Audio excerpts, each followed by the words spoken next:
Salut les brillantes et les brillants. Au moment où je commence ces mots, nous sommes le samedi 25 avril.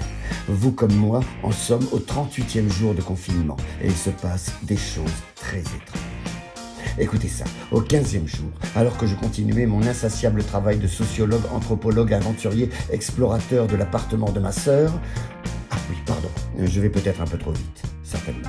Bon alors, sachez que j'étais bien décidé à ne pas me laisser dévorer par l'oisiveté, celle qu'on prétend être la mère de tous les vices. Donc, naïvement, au début, je commençais par une première expédition dans le monde austère du végétal. En me refaisant mon microcosmos à moi, je sentais déjà qu'un homme nouveau était en train de naître en moi.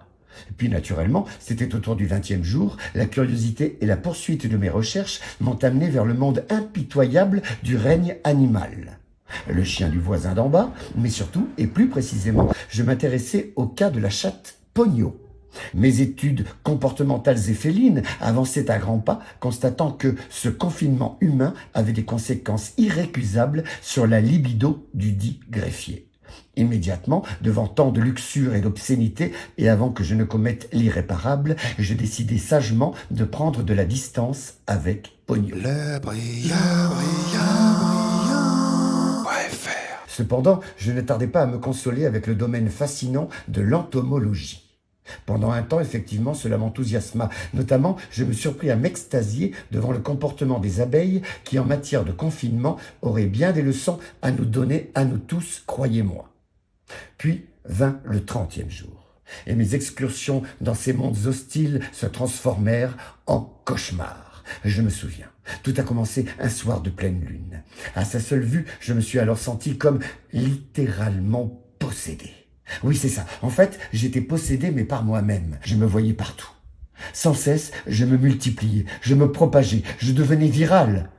Pour terminer, vint le 35e jour. Oui, c'était il y a précisément 3 journées de cela. C'était mercredi dernier. C'était la nuit du Pentagone.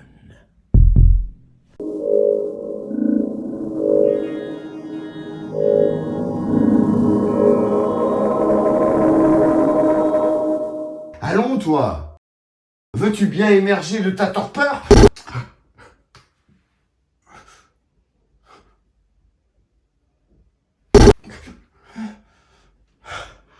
Qu'est-ce que c'est donc? Ma tête. Qui es-tu exactement? Et eux, là? Ils sont qui? Allez, réveillez-vous, vous autres! Oh, si seulement cette fichue... Hé!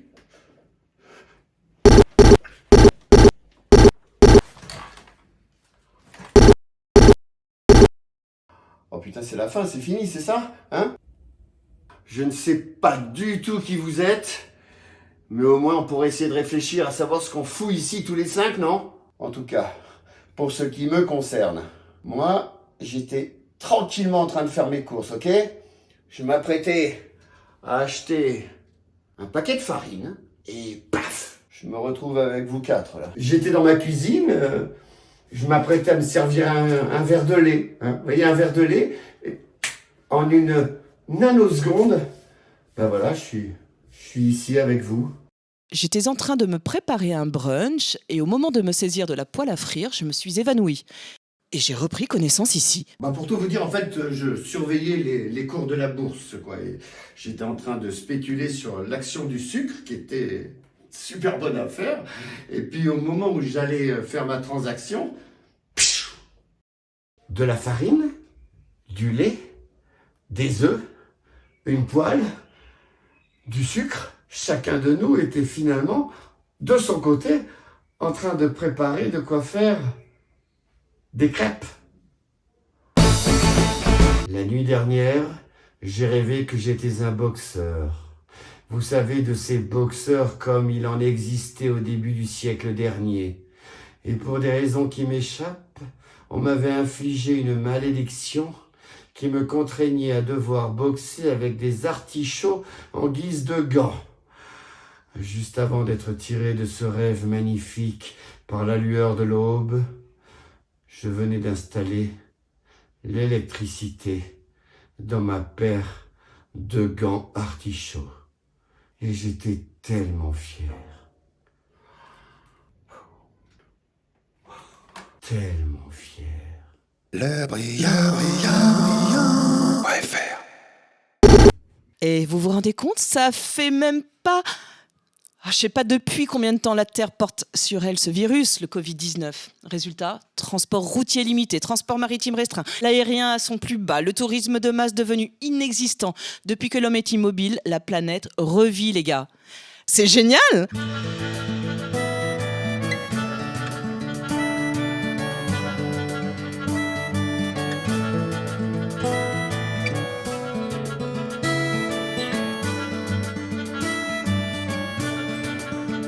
Le brillant,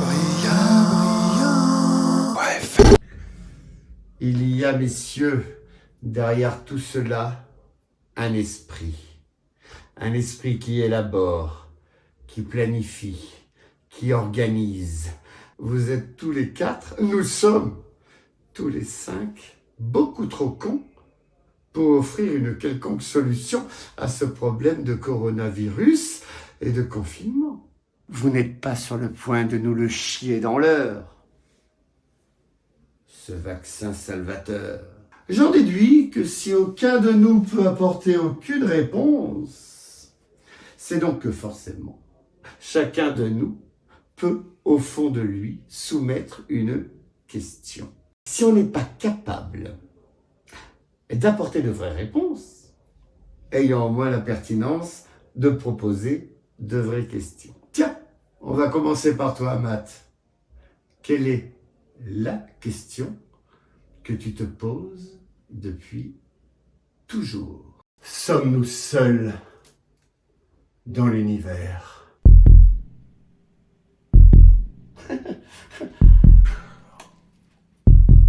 Jean-Mi, c'est à toi.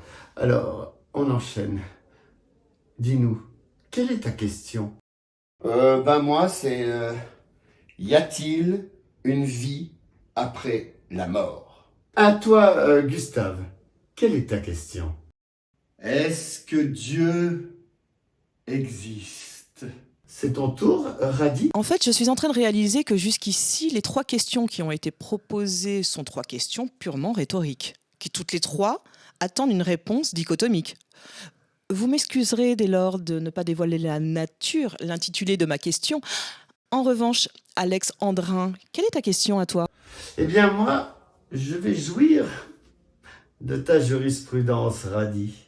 Oui, en effet, puisque mon interrogation n'étant absolument pas ni rhétorique, et de là, nulle réponse dichotomique n'en découlera, je préfère attendre le fruit de vos observations communes ou singulières avant de vous transmettre mon interrogation intime. Matt, Jean-Mi,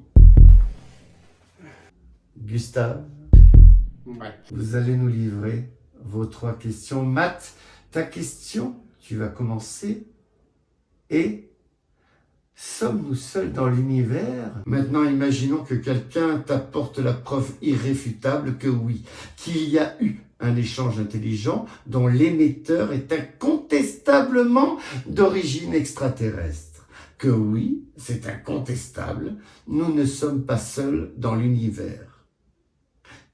Qu'est-ce que ça provoquerait comme réaction, comme émotion chez toi? Nous t'écoutons, Matt. Si une autre vie intelligente existe ailleurs dans l'univers, avec l'espoir d'une collaboration peut-être entre dissemblables, et puis allons-y, pourquoi pas, une rencontre entre dissemblables. Allez, on prend tout. C'est dans le menu.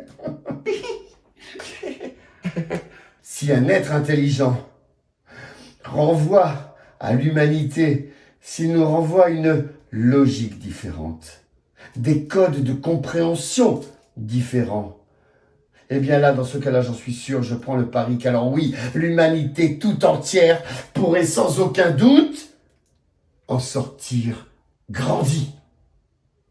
Ne sous-estime jamais, tu m'entends, jamais qu'une fois passées les postures affables de la séduction, vient systématiquement le constat de nos différences.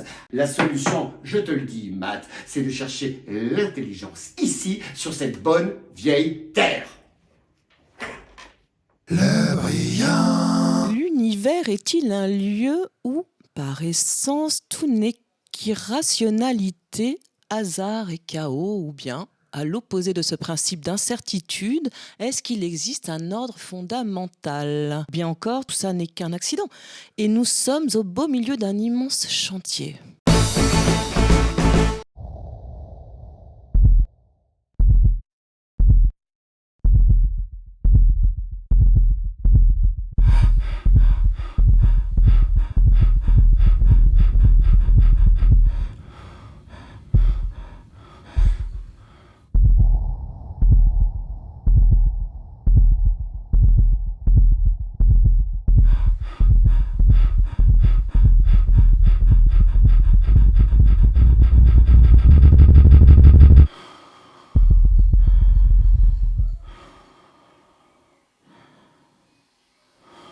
Je l'ai vu, je te dis que je l'ai vu de mes yeux vus. Ah ah. Parle-nous à présent de tes premières émotions. Tu sais, si comme précédemment, on t'a apporté la preuve irréfutable qu'il n'existe aucune vie extraterrestre dans l'univers, cette absence-là m'obligerait à me dire que nous sommes donc tous condamnés.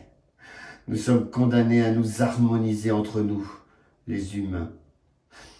Que nous sommes absolument, définitivement, inlassablement, pathétiquement entre nous.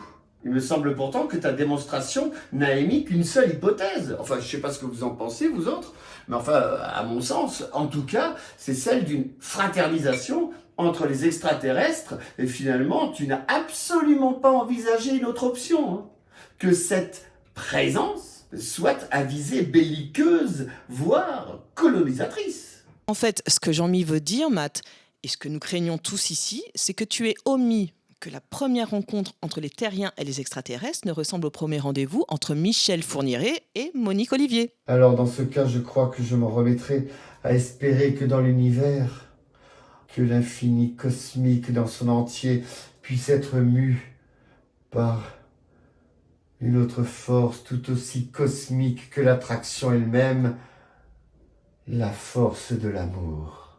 Sors de ce corps, Luc Besson. À présent, c'est à toi, Jean-Mi.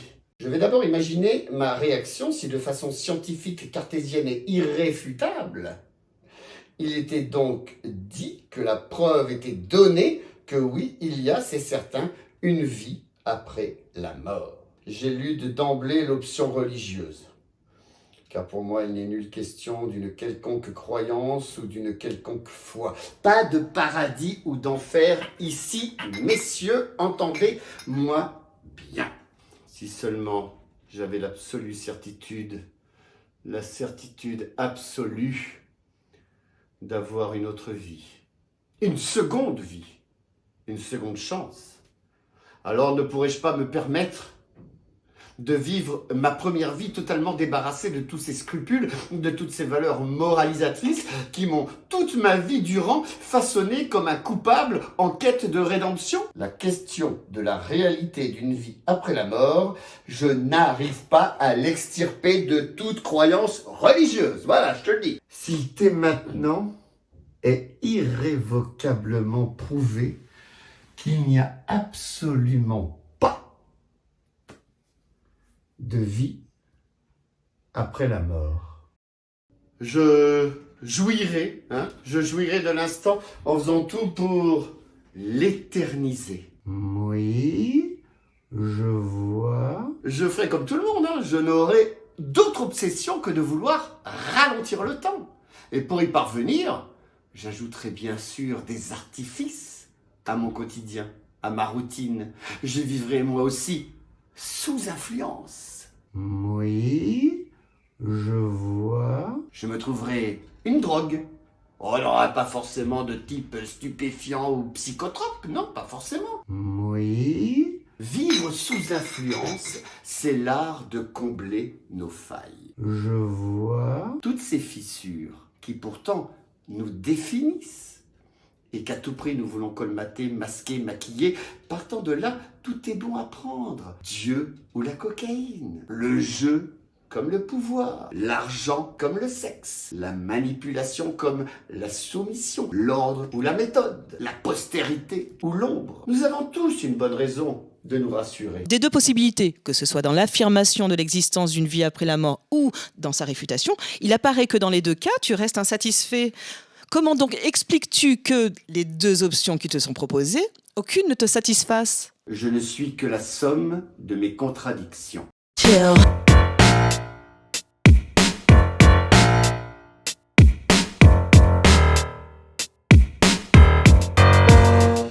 Chill.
C'est à toi, Gustave. Est-ce que Dieu existe? Tu crains que l'absence de tout Dieu ne génère qu'égoïsme.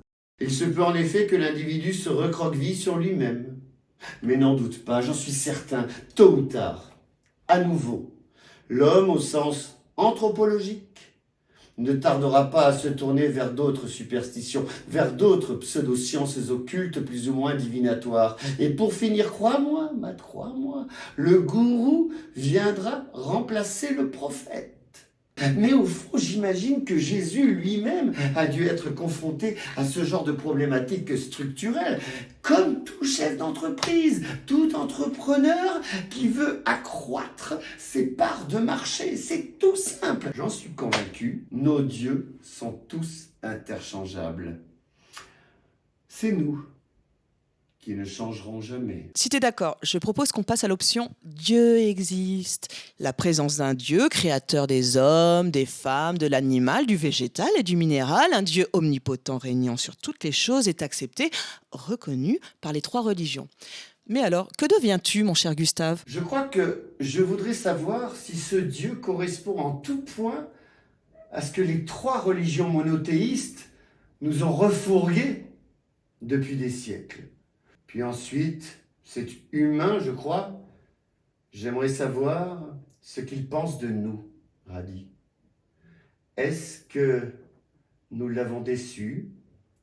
Est-ce que nous l'avons enthousiasmé? Un peu, parfois, peut-être. Radi. Eh oui, c'est ton tour.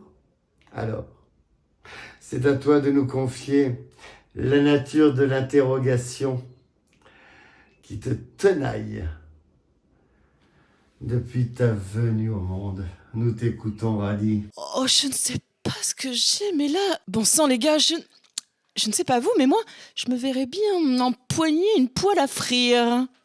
Il me faut du lait. Je veux mon pâté de farine. Je donnerai tout et plus pour manger des œufs, du sucre. Oh, j'en veux du sucre. Oh. On va manger des Crème.